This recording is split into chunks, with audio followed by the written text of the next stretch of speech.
Good morning to all of you, and good morning also to our friends that are still grabbing their coffee. They are most welcome to come back in.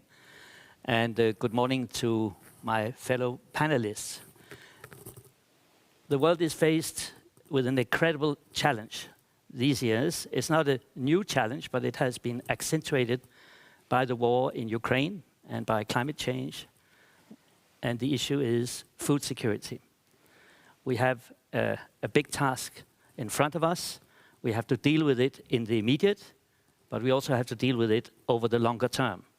Otherwise, big disasters will happen. I would like to give immediately the floor to one of the top managers of the Food and Agricultural Organization in Rome, not only because I work with these characters, but because they have a mandate to help us to come to sustainable agricultural practices across the world. And Maurizio Martina could not be with us today, but he has recorded a short intervention, and I suggest that our friends out there would bring him up now. First of all, thank you very much for this opportunity.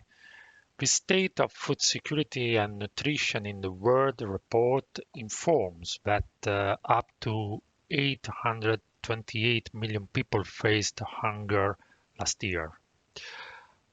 Updated projections indicate that 8% of the world population may still be hungry in 2030, far from the zero hunger target. Conflicts, economic shocks, including pandemic and weather extremes, are affecting the way we produce, supply, and consume our food.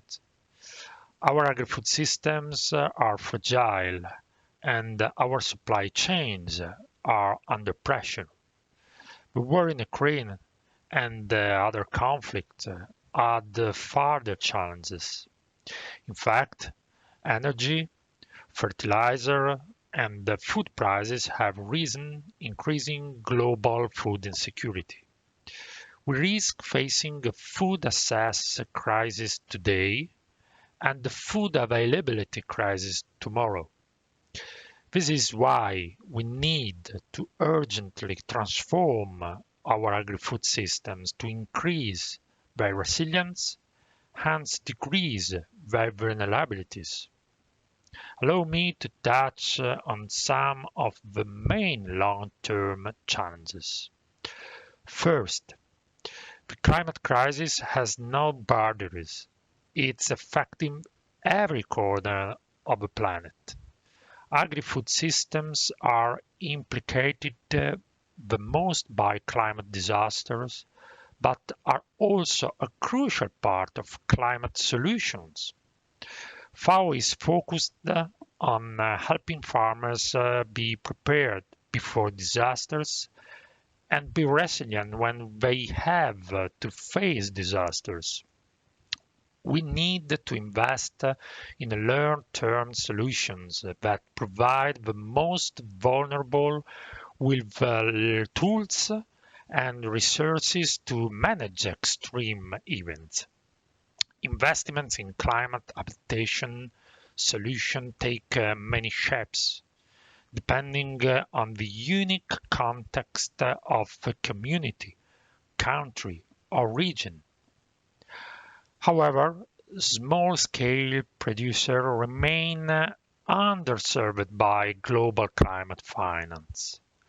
Only about 1.7% of the money invested globally in climate finance is reaching small-scale producers. This trend must be reversed.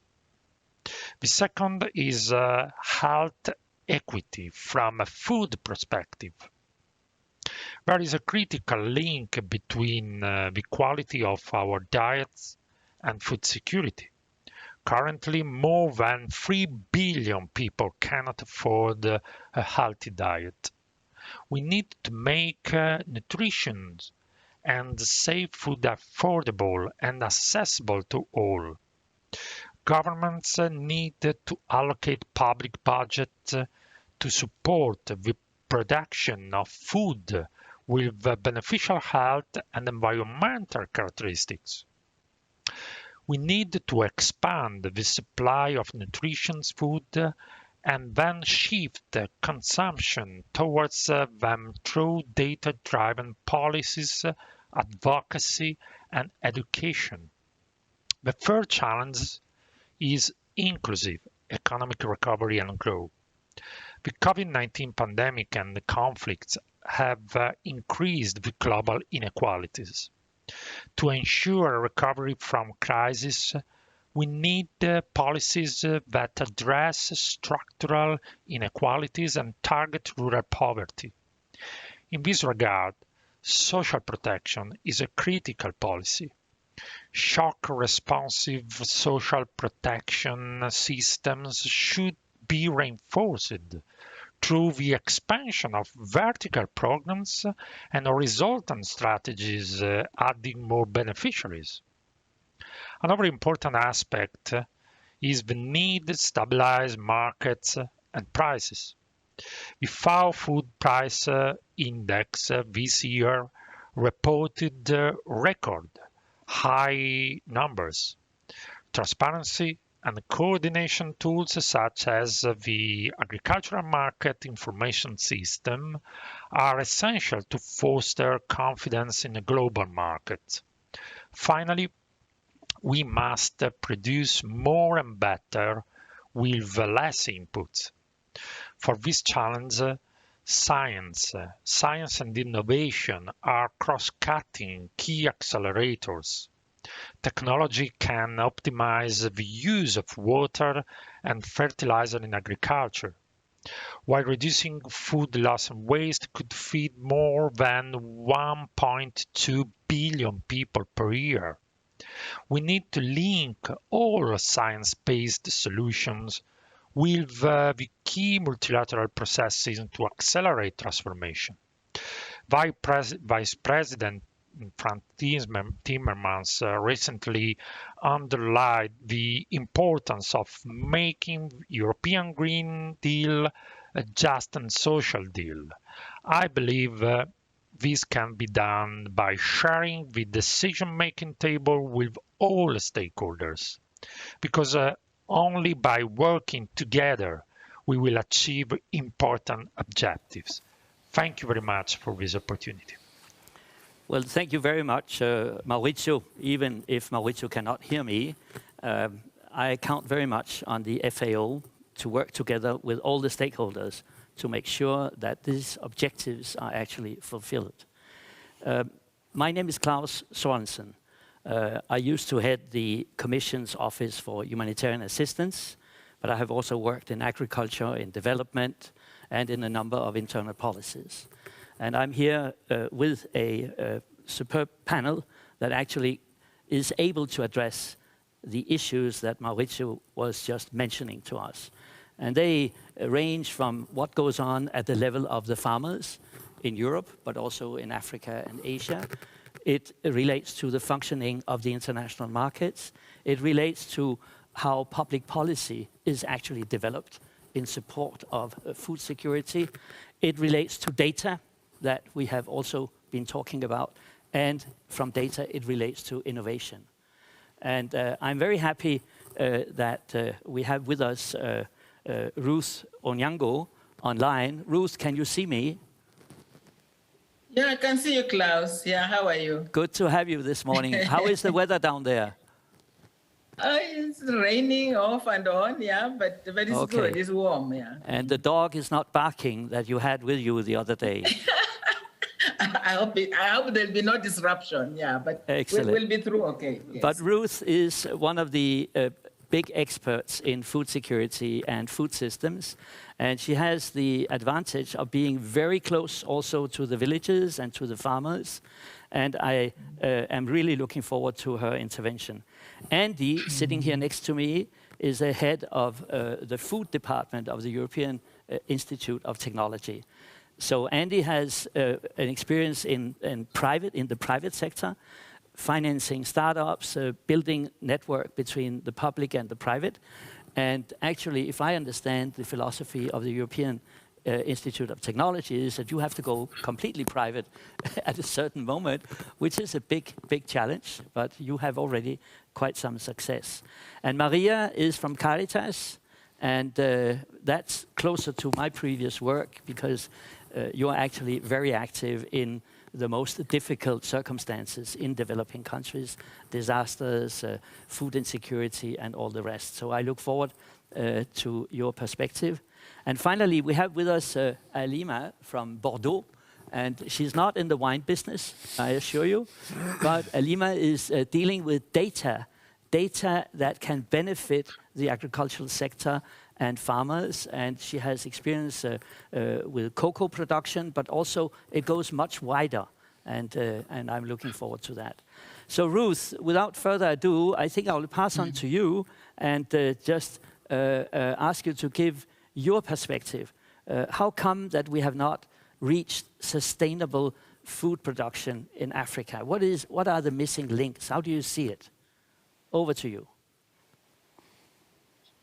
Thank you, Klaus. Yeah, I'm joining you from Kenya. I think we are 2 hours ahead of you, and I want to thank you also for inviting me to present here.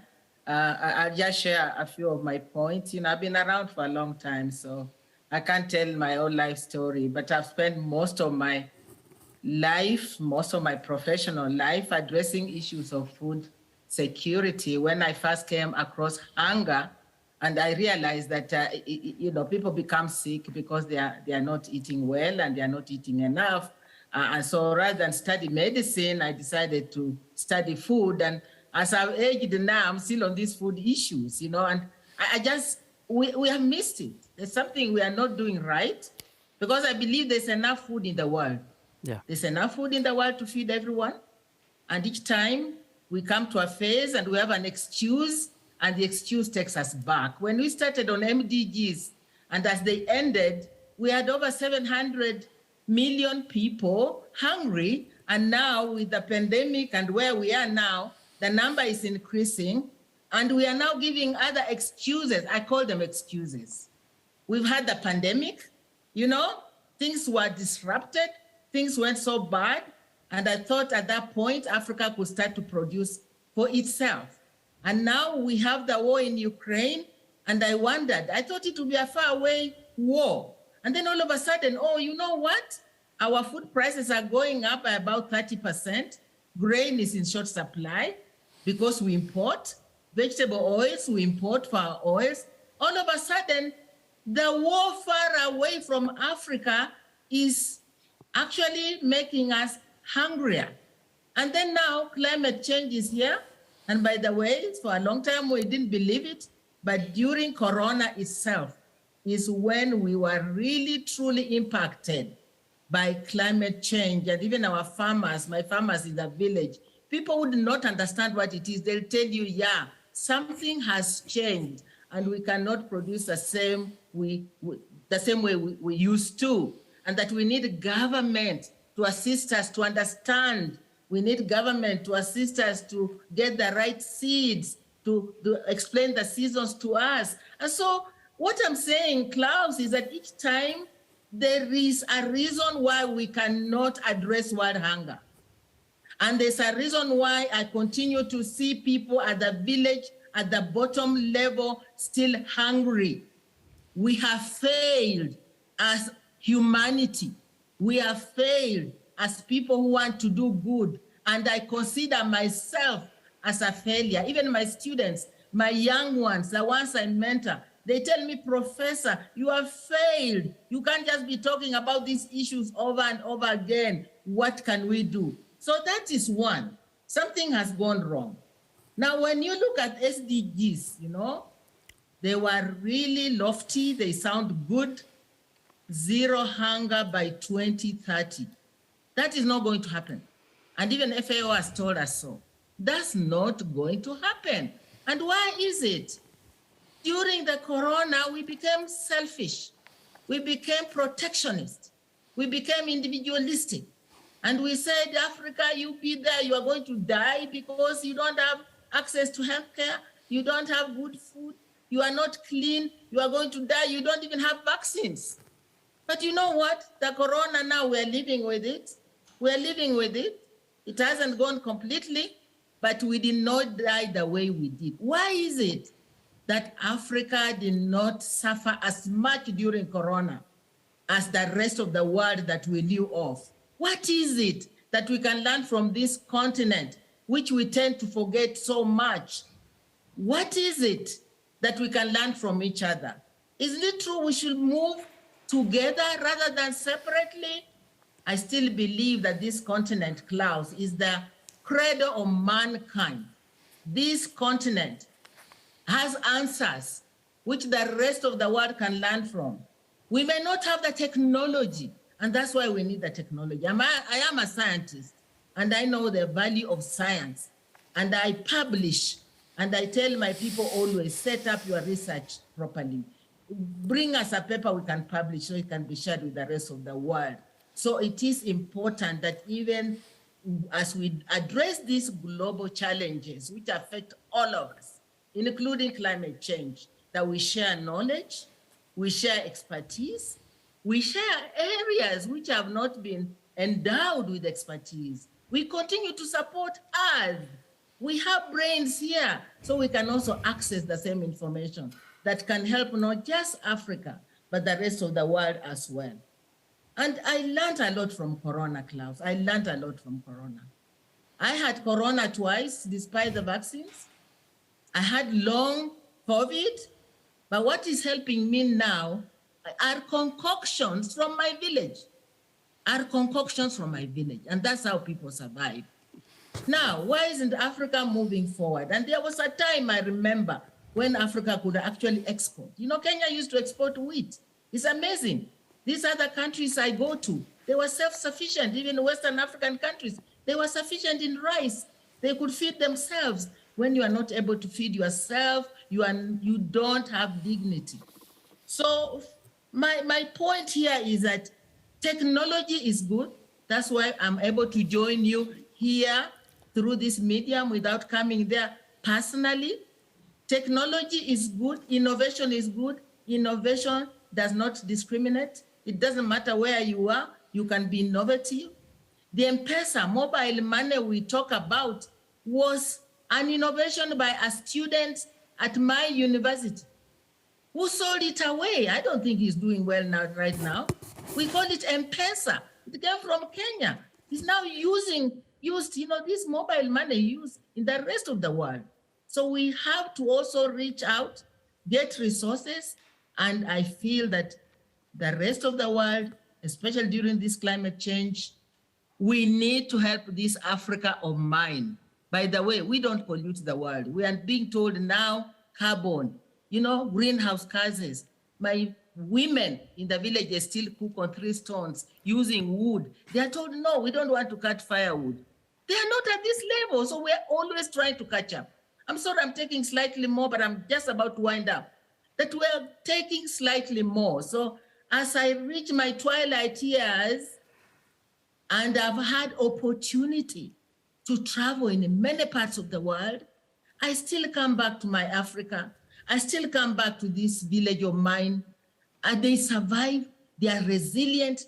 What is it we can learn from them? And at the end of the day, we need all of us to deal with what we have to go forward and to have respect for each other. Knowledge has no, it doesn't matter where you come from. We all have knowledge, and we can have that knowledge, even from a small little place, can help the rest of the world. And I'm just happy that you have been able to get me here to tell my story. And I hope the rest of you, if you want to know more about me, I'm just a professor who decided I'm going to go to the village. I've become a much better human being. I've learned a lot. I've become humble. I've shared, but I think I've learned more from the community. And that's what I bring to share with the rest of the world here. Thank you so much, Klaus. Thank you very much, Ruth. Let's give her a hand, because it comes really from from the heart, and I would like some of this concoction that you get from the village. I think some of us could need that. And also, I mean, my family came from agriculture. And I remember when I was very young that it's from the local community that they build the productivity of agriculture. It's only when knowledge percolates down to the farmer that change is made. They constructed their first electricity plant and the freezing house and all of that. It was community work. And I think you also mentioned to me the other day the issue of trust for data and science to percolate. We'll come back to that, Ruth, in a moment. I want to go to Andy Zinga, that is based here in Brussels. You just came back from the United States. I think you voted over there. I'm not going to ask you, but I'm thrilled that it went sort of slightly better than I feared. But good you came back. How are you trying to support this transition in agriculture, the innovation? And I think Ruth also mentioned this paradox that a war very far away certainly had an impact, but I know that you have taken some initiatives actually to contribute to some solutions, not all of them. Andy, over to you. Thank you, Klaus. Just for the avoidance of doubt, I did vote in the States, but I also have a German passport, so I'm got two passports, so it's not just the ugly American that's sitting here, you know. So, and I really appreciate the chance to talk here to you about this. We as EIT Food, I don't know how familiar you are with what we do, but we are an instrument of the European Union. We are a vertical organization that is funded, a non-profit that's funded by the Commission. So there's the European Institute of Innovation and Technology is the one from whom we get our funds. And what we're doing is we have we promise to the citizens of Europe to have an impact, and this impact is measurable. So we actually have a strategic agenda that's good for 7 years that you can download from our website. And our North Star are the impact pathways. And the impact pathways are saying that we're here to improve the health of people so as to avoid them to get, through malnutrition, to get non-communicable diseases or obesity, also to reduce the negative impact of the food system on the environment with the focus on water and greenhouse gas emissions. We're also looking to improve circularity of the food system in order to reduce food waste and food loss. And lastly, but importantly, we also are here to improve the conditions for better trust in the food system by the citizens, which is, again, a very important piece. Now, circling to the point that you mentioned, in order for us to make our work, and what we do, just so you know, we are an orchestrator, so we identify the challenges in the food system, and then we put out calls across both a membership and non-members. So it's a wide open system whereby we say, we see the following challenges in the food system. Would you please make proposals for how to improve this situation? And then through a system which we call knowledge triangle integration, whereby industry works with universities and research centers and startups together, and NGOs, together they then submit proposals which we co-fund. So that's the way by which we work and have been working for the past 5 years. We currently have about 200 plus partners that actually pay membership fees, but again, everybody is invited to submit proposals. So you don't have to be a member to do this. Now, specifically on the question of agriculture. So one of our focus areas, in order to make what we want to do more tangible, we define 6 particular innovation focus areas, right? And they span everywhere from circularity to sustainable aquaculture, to sustainable agriculture, targeted nutrition, protein diversification, the things that you would imagine, right? So, and within sustainable agriculture, we very much believe in regenerative agriculture at this time, right? So we have done a number of projects around smart agriculture to just get started with some of the farmers for them to understand what is soil health and you know, what can you do for image analysis? So can you use some of the satellite imagery and such like? And so within that, we support startups that come up with solutions. But importantly, we also do training programs. So we have a program where farmers actually teach farmers about regenerative agriculture methodologies. And we have a particular project in Southern and Eastern Europe which we call the Regenerative Agriculture Revolution, whereby we developed, our partnership network developed a manual for farmers that defines for them what is it that you should do in order to be good regenerative agriculture practitioners. And we also have a whole network of hundreds of farmers who then go and teach other farmers about how this can be done. So we're all about connecting, networking, orchestrating, and we believe also, as Ruth said, that innovation should be non-discriminatory, should be inclusive. And we believe in the diversity of players, which is why, again, we insist when projects are done that it isn't just industry, but it always has to be industry plus at least one or two additional players from knowledge partners such as universities or research centers.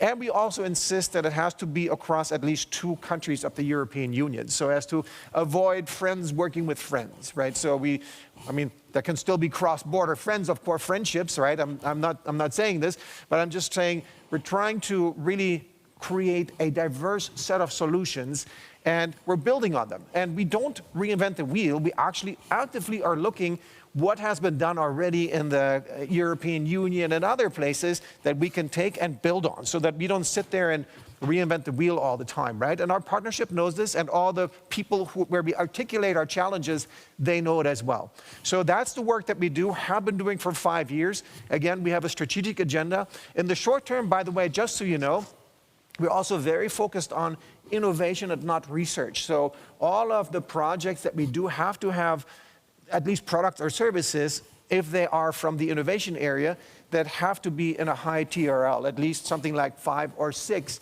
so that we can go to market quickly.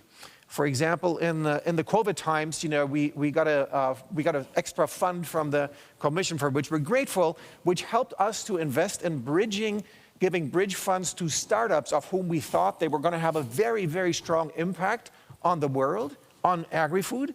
And we also did projects in innovation that immediately developed products and services that could mitigate the crisis, right? For example, particular foods that you can eat when you have COVID, because there's certain textures and flavors that are more conducive to you doing well. So we're all about agility, we're all about innovation, we're all about building on what's already been done, unless it hasn't been done, in which case we do a little bit more deeper research.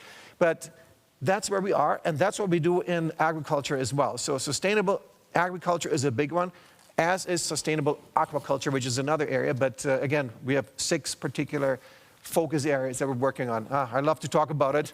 Too bad I don't have much more time, so I don't want to monopolize this. Much appreciated, Andy.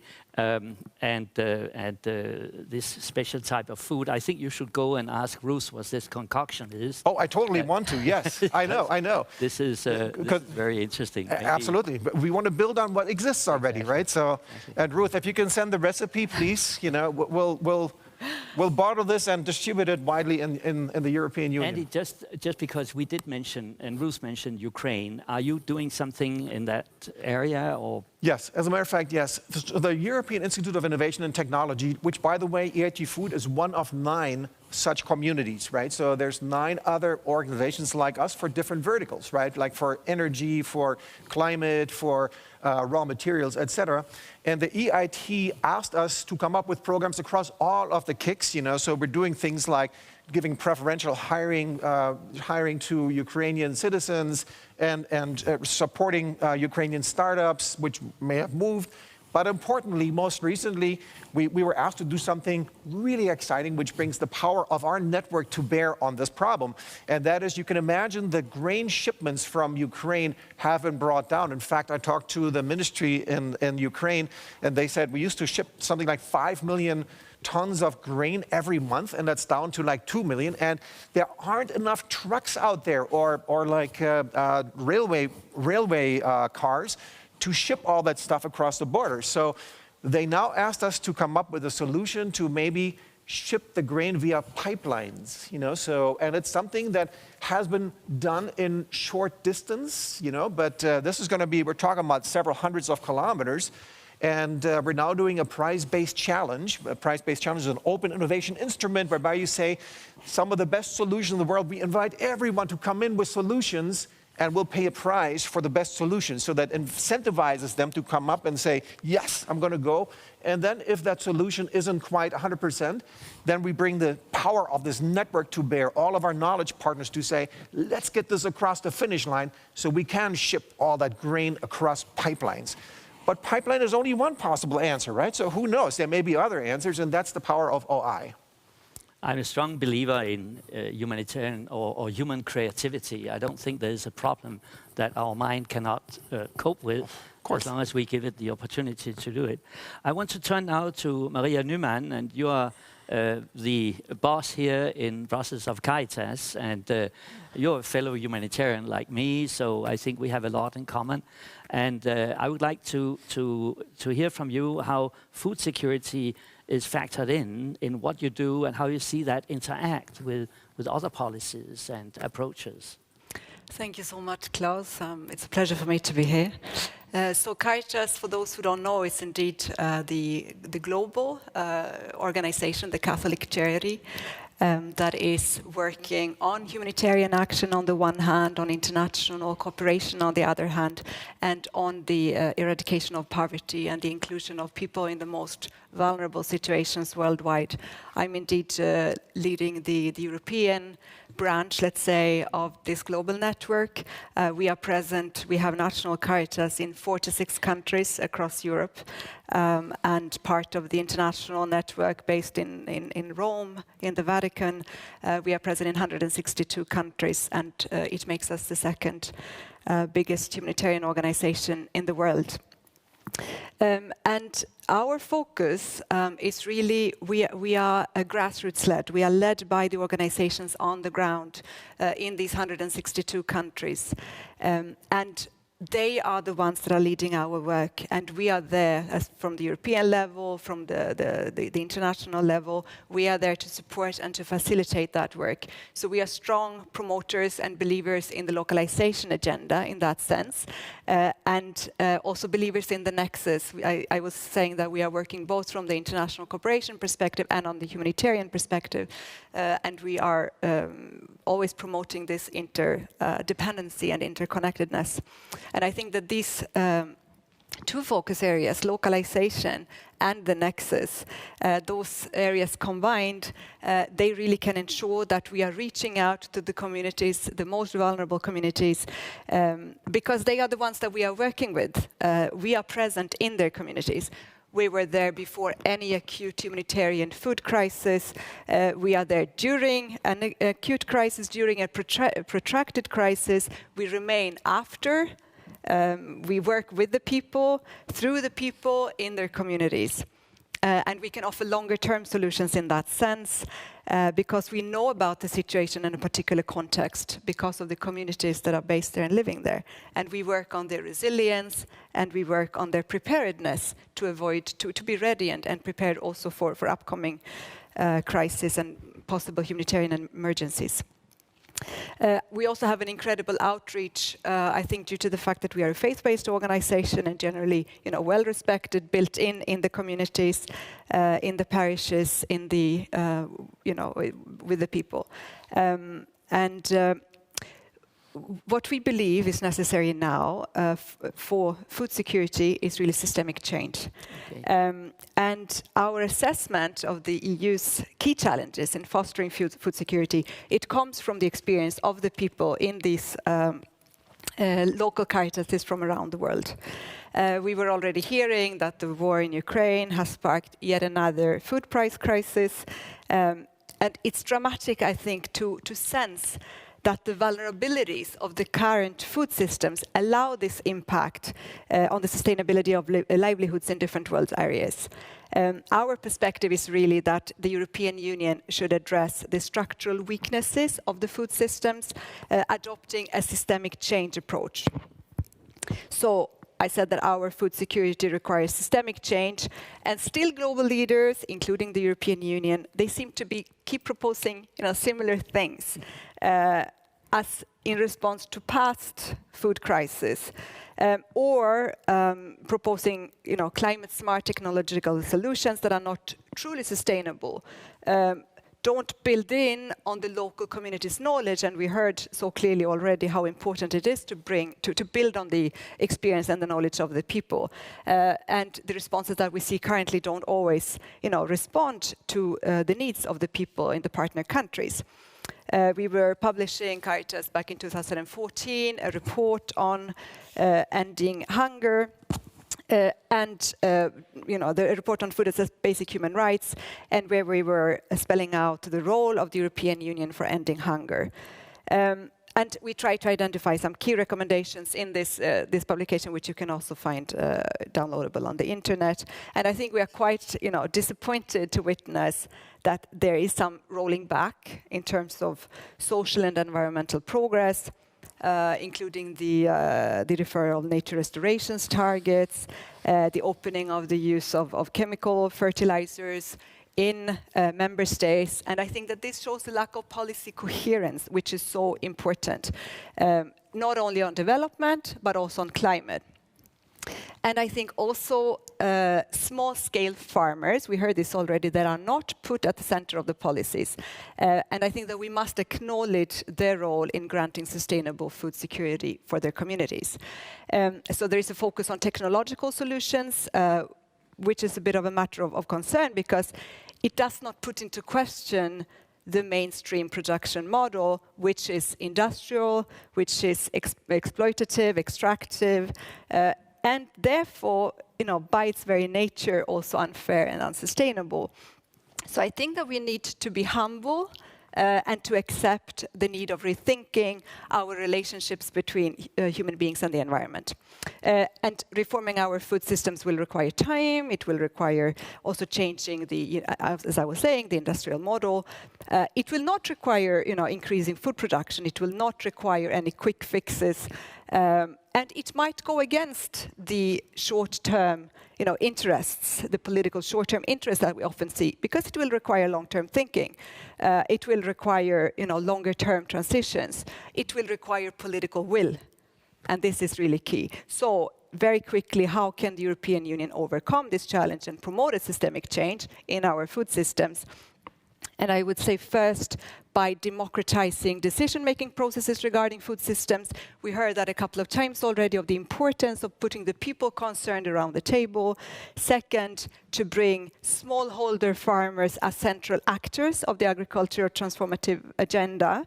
They are the ones that are producing most of the food consumed. In Africa, they represent up to 80% of the population in most of the countries. And yet they have very little access to credit, they have very little roles in decision-making, and they still depend on imports of agricultural inputs. And they also represent some 50% of the people affected by hunger. So third, prioritizing the promotion of agroecology. Fourth, respecting the principle of policy coherence for development. That's really, really important. I think fulfilling such commitments as the Paris Agreement commitments to reach the climate targets, they will be key in overcoming the challenges posed by food insecurity.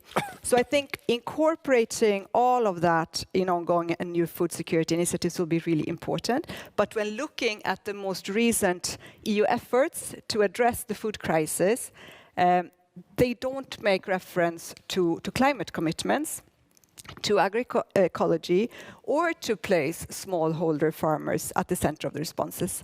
So that really needs to change. Yeah, thank you. I think it's great to have people like you, Maria, to remind the policymakers of their duty to create a more sustainable agricultural model. I mean, obviously, we are all faced with policy incoherences. We know that.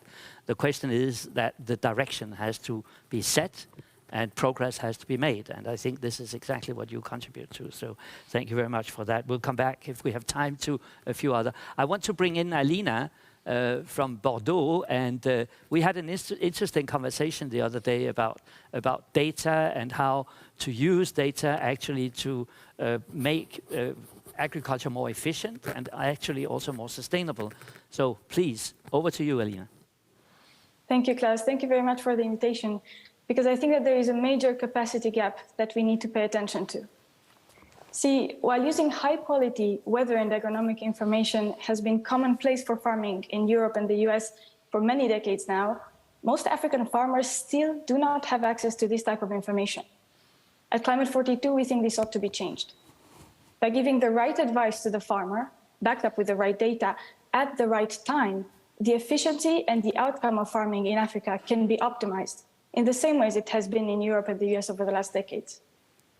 Europe has seen its yields of major crops rising, for example, for cereals, from less than 1.4 tons per hectare in the 1960s to 8 tons per hectare today in certain countries. Africa has seen no such progress, still lagging at around 1.6 tons per hectare.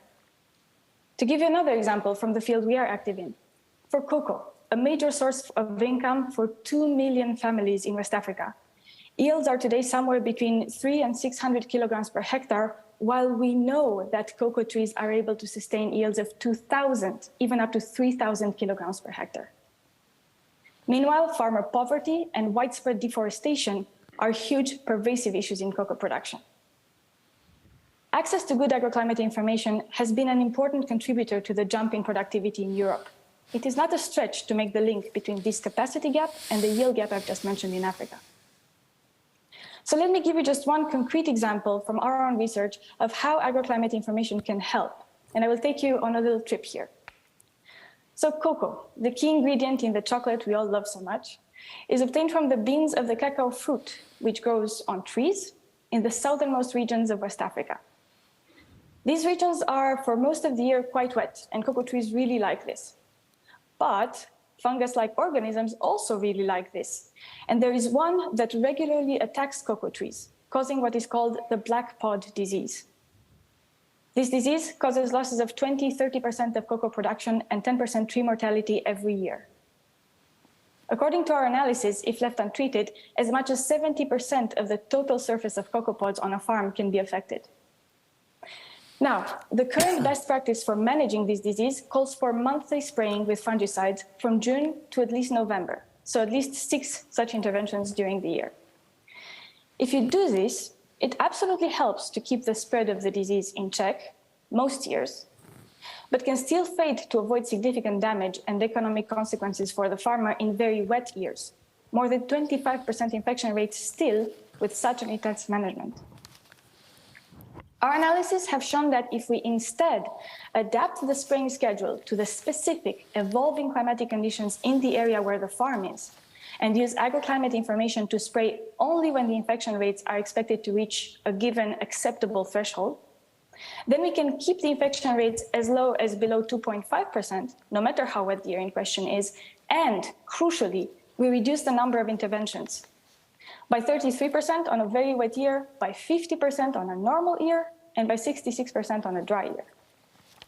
Therefore, the result of better data use for this agricultural practice is threefold: greater productivity, at a reduced environmental cost, and crucially, a lower cost to the farmer. And there are many examples of farm operations that are climate sensitive and the efficiency of which would benefit from this type of dynamic, climate-informed approach. And of course, this idea is in no way restricted to cocoa. It is essential that we get the correct timing with respect to the climatic conditions for planting other crops for income diversification, which is crucial for the farmer's economic resilience, or for planting various trees for agroforestry projects that are meant to restore some of the lost biodiversity and also offer some more resilience to the trees in the face of climate change. In the end, we want all efforts put in farm productivity to be effective and efficient. One of our missions at Climate42 is to get African farmers to use climate information in a similar way to Europe or the US, where best farming practice is only carried out with full awareness of the impacts of climate on each farming action and each crop. European farmers don't do any action without consulting the weather information first. Why should an African farmer work blindly from this point of view? So Climate42 wishes both to provide access to high-quality climate information and, by combining it with scientific knowledge in agronomy and plant physiology, to translate that into actionable information for farmers. And not in a one-time training, but as a continuous running support service. We believe that this can significantly improve farmer well-being and the subject of the day, agricultural productivity. Thank you. Thank you very much, Alina. I know that time is up, but I want to come back to Ruth just as on a parting note. I believe we all share the wish to come to sustainable agricultural models and to change the system, more biodiversity. I also heard the word forestry, cultivation, diversification. But Ruth, you spoke about how that knowledge percolates into the minds of the farmers. You mentioned the word trust. How can all of these data systems that are at the meta level, how can they actually percolate into the village? What do you see as a necessary precondition for that? Thank you, Klaus. You know, when you are poor or considered poor, you don't have a voice. You don't have anywhere to bring your issues. You can't even be, you could be innovative, but you can't bring that innovation anywhere because nobody thinks much about you. And what I've learned over the years, even though I'm from that community where I work, I had to establish trust with them. In fact, they were ready to chase me away. And I see the same thing by people who are power structure, who are higher up, or they are scientists, or they are policy makers, or they are government. They want to impose things on people because they believe that that's what they should be doing. And then human beings don't behave like that. They say, look, yeah, I may not have what you have, but we want to be at the same level in terms of thinking and in terms of coming up with a solution. Even if you want to help me, give me some respect. Let's move together. And I believe, you know, that's what my fellow panelists are saying also. Caritas does that. That's what Alina is saying also, that we have the answers, we have the solutions, but it's a question of how, you know, because we don't respect people down here. And so it creates some kind of equity, and it wastes the resources and innovations that we have because they are not taken up. So I see what you are talking about, and I believe that we can't use old methods now. We have to change. Honestly, we have to change. We come with the little projects. 3 years, they have ended. You go back a year later, it's like you never entered. Because what do you really want to help, or you just have money to spend and you want to say you have actually spent, you know? So I've always talked against these little projects in Africa. A lot of money has come to this continent, a lot, by the way, with little impact because of the way it is given. We have donors, you know, who come and they have a lot of funding and so on. You can't even begin to feel they complete the forms that they have. You don't even understand them. It's like trying to apply for a visa, you know, to go to some country. I won't name what country. You can't even finish the first page. So I think we have to think differently, and I think we're all saying the same. We need each other. We need to do things differently.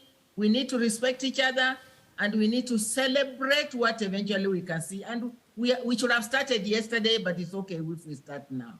Yeah, thanks. Thank you very much, Ruth. Let's give her a hand, and let's give the panel a hand. We could have continued, I believe, this discussion the whole day, but I want to thank you very much. What I note here is that nothing is happening without partnerships, vertically from government all the way to the field, and horizontally between those that deal with data and science and the farmers that are actually active. I took note, Andy, of the network you have in southeastern Europe, but it also goes for Africa. And I wish Alima very good luck with getting her meteorological data to the farmers, because there is an upside to that. And also, I liked that you were not focused only on the cocoa, but that you realize in your word that you need biodiversity and you need different systemic ways of producing agricultural value, which I think would fit a little bit with what Maria is fishing for, although the common agricultural policy still has to be reformed, and I count on you on that one. Thank you very much. Thanks to everybody, and I think we now are allowed to drift out in the coffee room or the lunch or whatever. Thank you.